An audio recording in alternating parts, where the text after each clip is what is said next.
Greetings, traveler, and welcome back to the Lapis Kingdom. I am the Blue Regent, and today we're going to be working a little bit more on farm automation. We're going to be working on automating our sugarcane production. We're going to be working on automating our wool production, and we're also going to create an AFK berry farm. Before we do that, though, we're going to head down to the abandoned mines again to see if we can gather some iron and some rails for some upcoming projects. So if you're ready, saddle up, and let's begin. Heading back down into the abandoned mine shaft. So if you're ready, saddle up, and let's begin. Okay, so we're here again at the entrance of the mine shaft. While we're here, I'm going to grab as much iron as I can too, just because I've been going through it a lot lately, and with a lot of these projects we're doing, I've really been needing quite a bit. This iron. This is an unexplored area. Yes, but there really isn't anything here. Okay. It's another unexplored area. How did I pull that off? Did you notice me? You did, but you're stuck. This way first. Oh no. Oh boy. Did you see that? There is a spawner of some kind over here. What kind is it? Cave spiders. Oh, cave spiders. Okay, I don't want to be out in the open. Okay, you know what? No, I'm gonna do this. Okay, here we go. All right. Oh boy.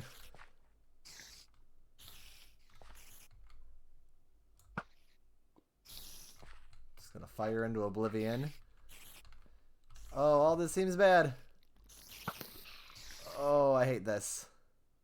I hate this real bad. I don't know. Those are hallways. Oh, this all feels bad. Okay. Okay, this is what I need to do. I don't want you open.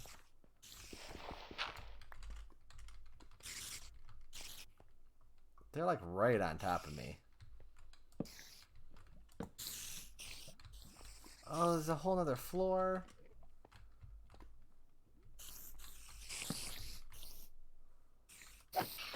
Oh, why? Were you up there? Okay, well they can't come in through that part anymore. But stuff can get the...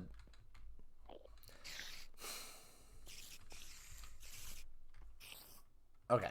I'm just going to have to be brave. I'm in diamond armor. I'm just going to have to tough this out. There's nobody in here. Okay. There's nobody in here. Okay. Is this this is a hallway. So I'm just going to... Well, that's not what I meant to do, but that did help me see that spider, which is cool. Okay, well it's Spider Mania right now, and I am not the most excited about it.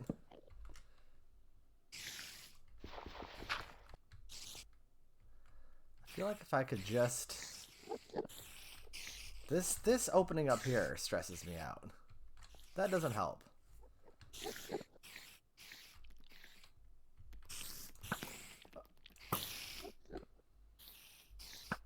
Oh, now I'm missing? Okay. Why do I feel like these are spawning faster than they should? Is there more than one spawner in here? That would... Wow, this is the apocalypse.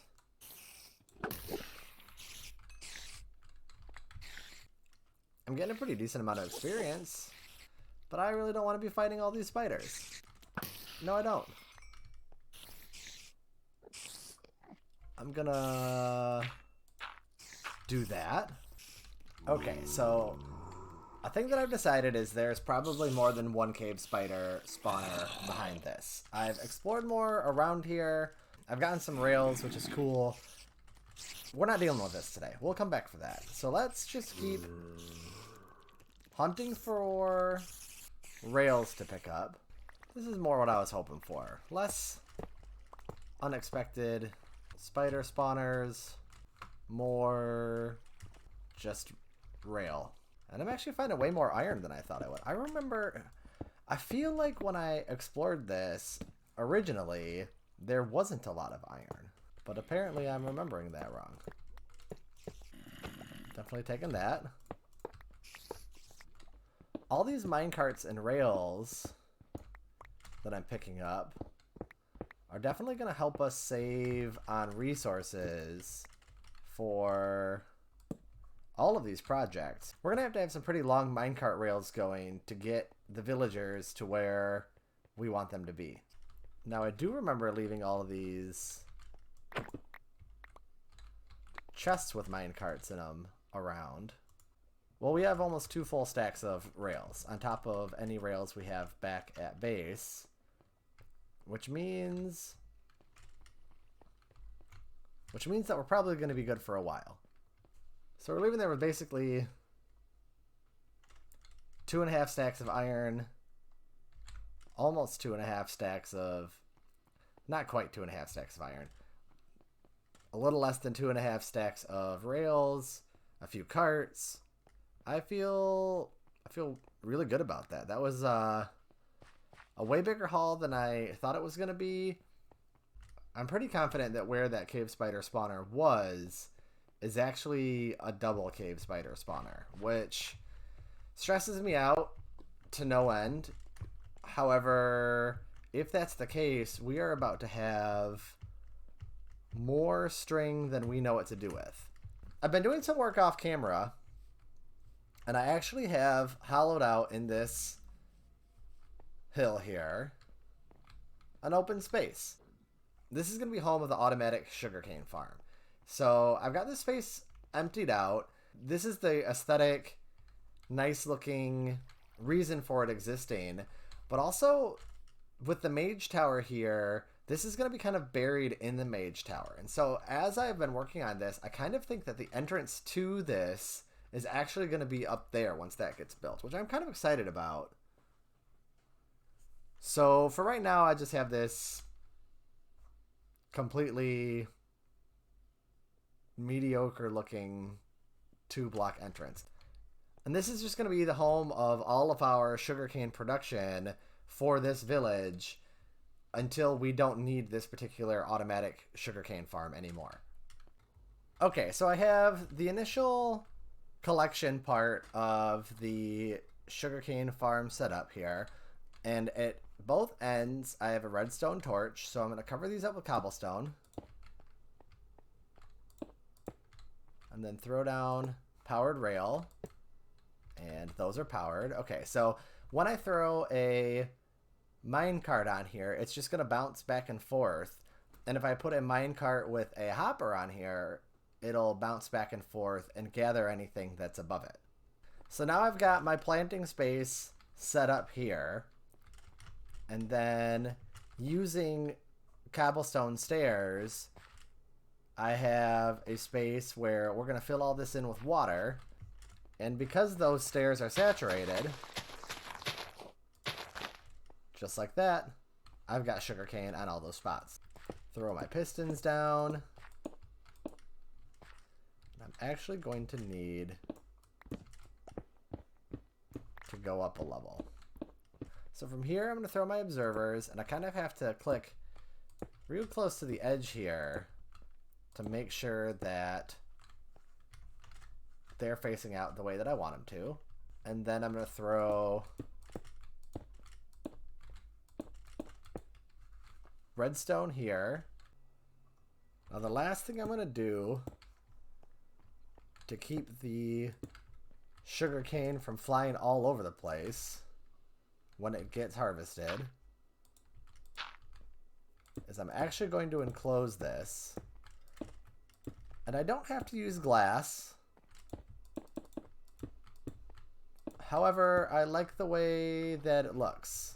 Now, I don't know who came up with this originally. However, Waddles is the person whose channel I saw this on originally. And his design is essentially the same. So there we go. This is extremely basic sugarcane farm. And basically anytime... Oh, I did this wrong. Okay, I've got to start... It is a good thing that I noticed that before we got... before I walked away. The problem that I just realized that I had is... Like this... If this grows up, it'll knock away the sugarcane, and then it won't keep growing because the sugarcane is knocked away from where it's sourced. So I actually have to raise this up one. I would have come back and would have been very confused as to why this wasn't working. Okay, so I think I adjusted it correctly. So where the problem was is this is where the pistons were. And so what would have happened is when the sugarcane grows, the piston would have knocked the source sugarcane off. And so after the piston had gone once, it wouldn't keep making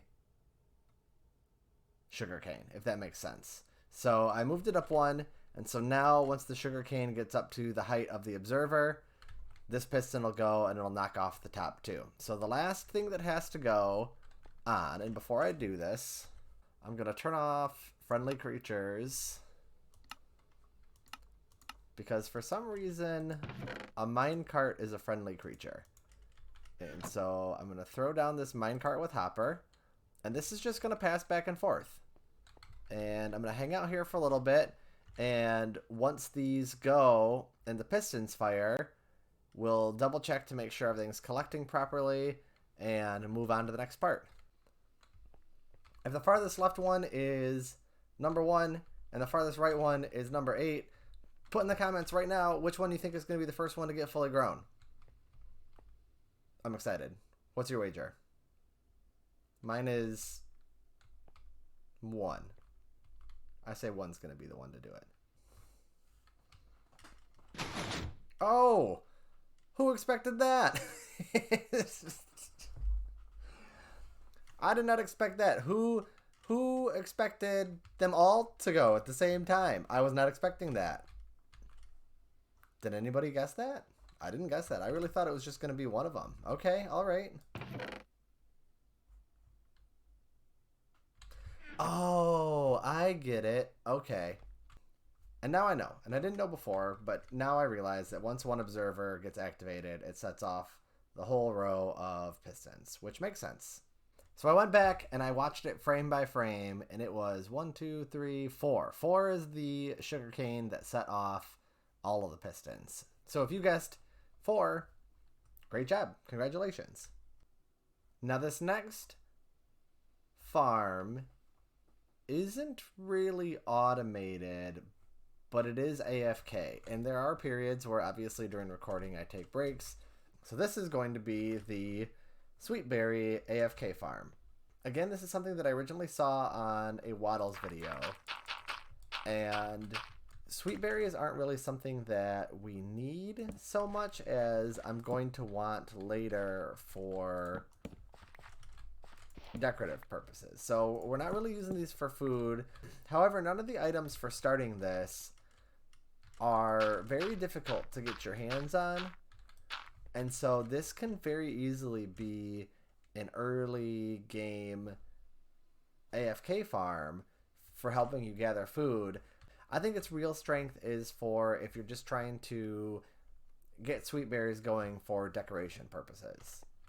The next thing that happens, I'm going to put a water source here and a water source here. So now I basically just do the same thing. So water source here. Water source here. And now the way to tell that this works is if I put a boat down, it should just follow the current. Ha ha ha. Cool. Okay, so now if I get in the boat, Waddles recommends holding something in your hand while you're doing AFK so that you don't accidentally pick up a sweetberry and then start eating them as the clicking is happening, or start trying to plant them all over the place. So basically what'll happen is as the bushes get matured, they'll berry. And then from here, what'll happen is, say I want to collect sweet berries, and I'm also going to go on a break. I can just come in here, put something in my hand. So right now I just got a stick, and basically hold down the right mouse button, and as I drift through, I'll collect berries. And obviously I don't have any berries to collect right now, but ooh, I do have some bone. So I'll just get some of these a little more mature to pick up the pace. And let's see what happens if I... Oh, yeah, okay. So one of the cons of this particular setup is you do get a little bit of loss. And that's a thing that he warns about. However, there are setups to where it is lossless. And I don't really care that much. I'm sure if I maybe rode a little closer, maybe that would help. Does that help? No, it wants to move me away. Okay, well, I would call this a good test. I stepped away and was gone for about 40 minutes. And in those 40 minutes, I collected almost 3 entire stacks of berries. Is this as efficient as it just working on its own as I toil away on projects around the village? No, I don't think so. However, this is a pretty painless way to do this. And this is pretty resource inexpensive. You know, if you're in a starting area that you're kind of having a hard time finding a food source, but have come across sweet berries, this is a way to increase how much you're getting pretty quickly, and you don't have to take up playtime to do it. You know, if you're stepping away to get a drink or stepping away to walk the dog or whatever, you can just kind of set this and really just walk away and forget it. And like I said, there are more efficient ways where you don't have any loss issues, but the growth rate of these is so fast that even with loss, like, it doesn't really matter. Like, I've gained 16 more while we've been sitting here, and it doesn't really require much from you other than just the initial patience of setting it up. Really, you can get this going with the berries from one sweet berry bush. It would take a little while to get it going. However, you could. You know, all you need is enough iron to make a bucket, a little bit of dirt, which you're going to find, a location where you feel safe. Obviously, I'm in this little cave here, and then some wood, and you're good to go. So I'm gonna call this is pretty cool. I was a little skeptical about this one at first. However, you know, I've just gathered a ton, and like I said, I was eating dinner, and so I just gathered a whole bunch. And if you want to, if I really wanted these, I could hop in and go get them.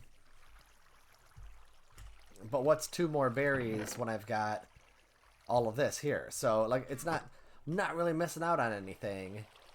Now I'm curious, though, what was the sugarcane farm doing while I was AFK? Make sure there's nobody hiding in here. Okay. Okay, cool. So 19. I've got 19 sugarcane from that. And, you know, if I'm ever hard up on sugarcane, I have this whole field that I can gather it from. So, you know, I've got a lot of sources for sugarcane. We have our AFK sweetberry farm. Plus we have our sweetberry field over there too. So, you know, if I'm really in need of either of these items, let's say I'm working on an area that I really want to decorate with a lot of sugarcane or a lot of sweetberries, I can do that no problem, because I have 2 pretty quick to gather sources of both of those items now. So the next element of automation that we're going to be working on today is the automatic wool farm. And as you can hear, I think we're actually, I don't know if we're directly underneath the wool farm, but we're close. I basically have made a series of hallways that connect to, if we come down here, here's where the melon and pumpkin farm is. And we come back to where we were. And obviously this hallway goes a long way, and this is going to be a soon but future project. And so I know I've been talking about creating like an under village network, and that's sort of what's been going on here. And I did all this off camera because I didn't want to take up a whole video of just mining in a straight line, essentially. That being said, this is the kind of project that is streamable. I don't know if I have another one of these coming up soon. I don't think I do. However, if watching me poke around in tunnels underneath a village trying to figure out where I'm going is a thing that you'd be interested in watching, let me know in the comments.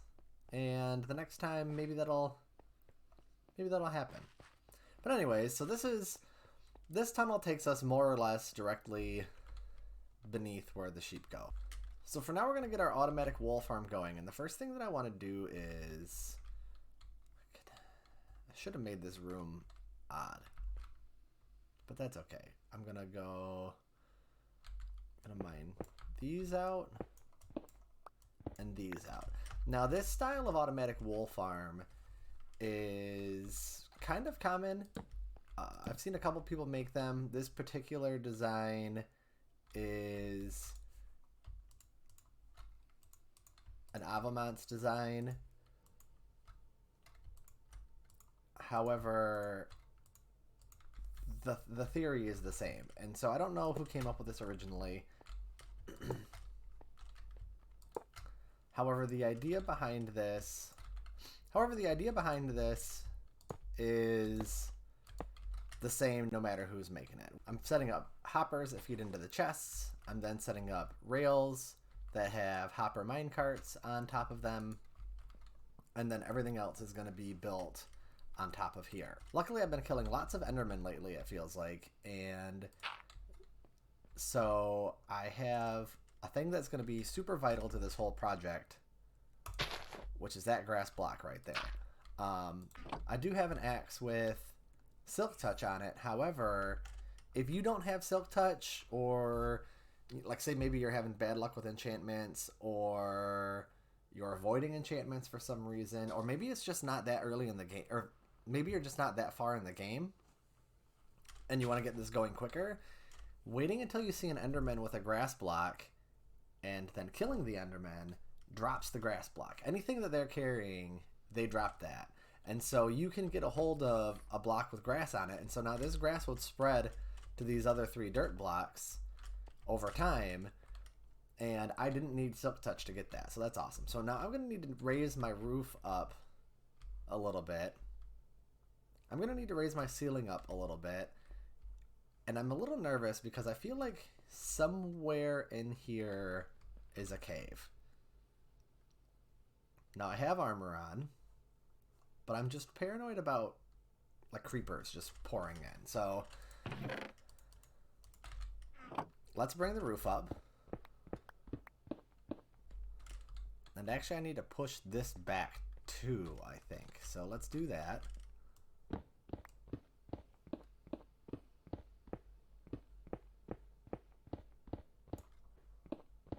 Oh no, okay. That's what I was afraid of. Oh boy, okay. How do I seal you up? Like that.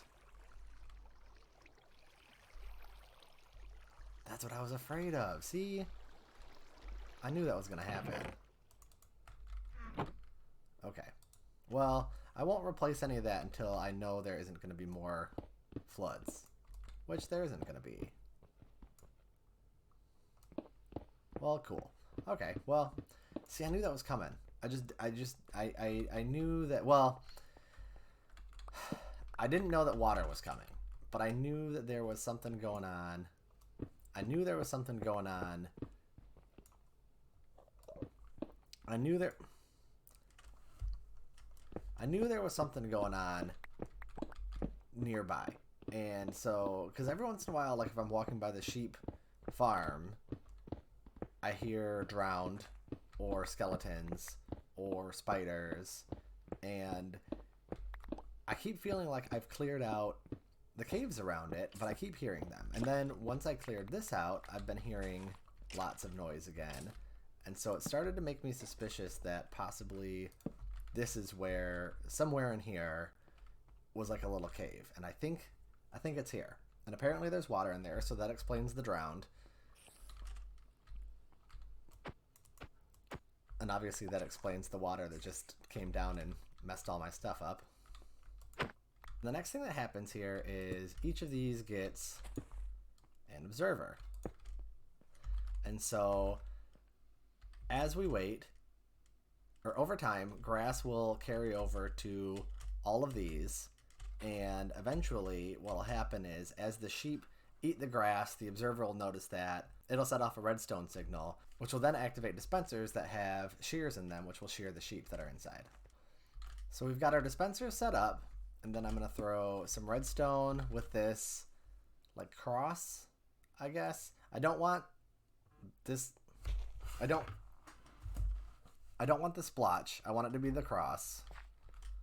I'll set that up on all three of these so that the sheep don't have to live in the dark, because I'm nice. I have set up this nice little glowstone spot here, and I'm just going to build this up. Let's throw glass there. And ultimately, I'm going to need to put glass in the middle here. Getting them in here might be tougher than I thought.